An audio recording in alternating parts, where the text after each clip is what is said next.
An Oz exclusive regarding the potential for a road user charge in Australia to replace fuel excise. The impetus for this is an obvious one. The take-up of EVs means that the burden for road infrastructure has been carried now unevenly by those with petrol or diesel vehicles and not those that are using electric vehicles because of the way the excise is paid to fuel. It also means a diminishing pot of money available to spend on road infrastructure. So to rebalance it, there's a big meeting happening in interstate today to come up with a scheme that means everyone, irrespective of how your vehicle is powered, pays equally. How does that work? What might it look like? And what are the drawbacks? Let's introduce Kaes Cillessen into the conversation from the Motor Trade Association here in South Australia. They cover the NT as well. Kaes, good morning to you. Morning, great to be with you.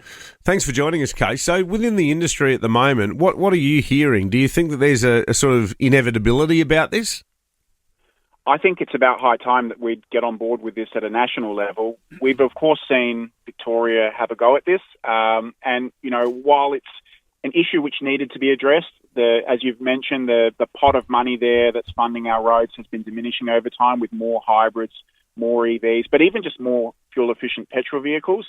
The reality is, just doing it state by state is not the way to do it. Victoria, of course, had the High Court decision which said, that's for the Commonwealth, and that's what's happening now with all the treasurers coming together to work out how we can deal with this and fund our roads and also create an equitable system so that, different drivers are not paying different rates on the roads.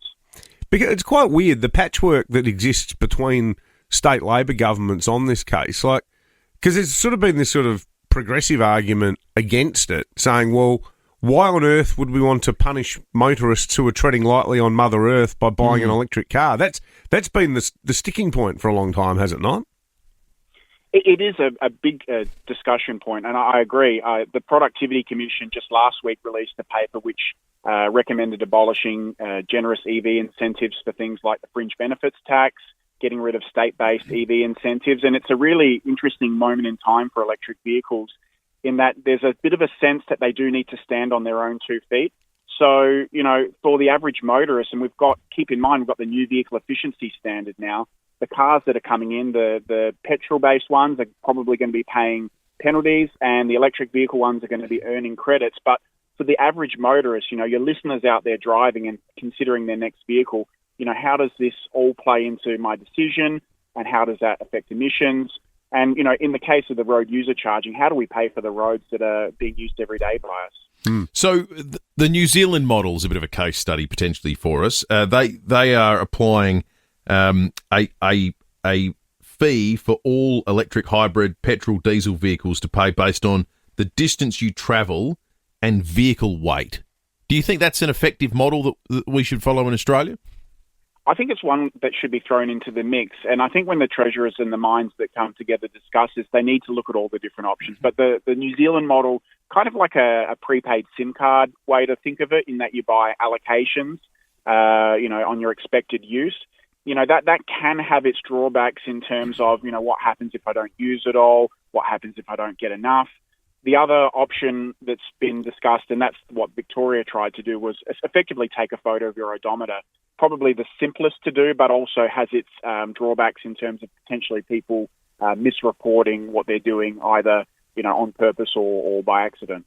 Kaes, what about for the benefit of our listeners who live in regional areas or the very outer suburbs who don't have access to public transport that is either reliable enough or fast enough to get them to their places of work? Is there a danger that less affluent people living in Salisbury or Hackham could end up paying more, particularly if they're also driving older cars? Well, I think for everybody who's driving today, the reality is you're already paying, fuel tax through fuel excise. Now, maybe you're driving an EV or hybrid, which pays no tax or less. But for your average motorist in a, petrol or diesel vehicle, you're paying about 52 cents per litre on that. That's going towards it. I think that's a really important factor, what you're talking about. And that's what we say is, it needs to be equitable for no matter where you live, if you're in the regions, the outer suburbs. even if you're in a city and you're driving an electric vehicle every day, this is a ground-up opportunity to look at the way that we collect, transport-related taxation and apply it fairly.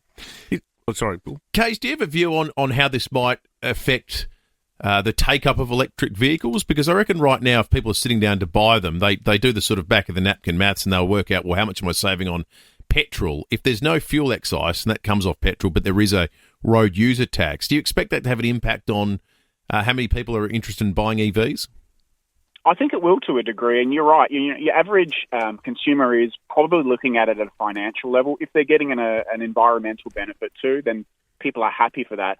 But, of course, the early adopters were in it for EVs no matter what. Now we're getting to the hard part of convincing the mainstream. So electric vehicle sales, it's about 6% of all new cars sold in South Australia are electric vehicles, but the hybrids and the plug-in hybrids have definitely been the big success, and I think that's been largely driven by financial reasons. So, to your question, I think it will have an effect, and to what degree that will be, to see, depending on the model. Just finally, Kaes, does it strike you as strange that we're still at a point where these vehicles, electric vehicles, aren't being taxed at all, given that my understanding they're heaps heavier than conventional cars, are they not?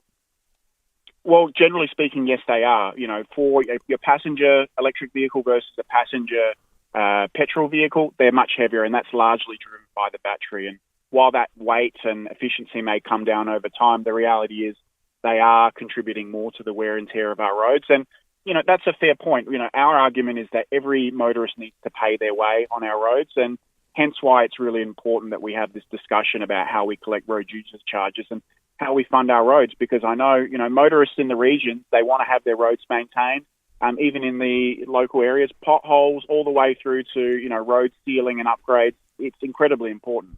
Kaes Cillessen there from the Motor Trades Association, SANT. Thanks so much for joining us today.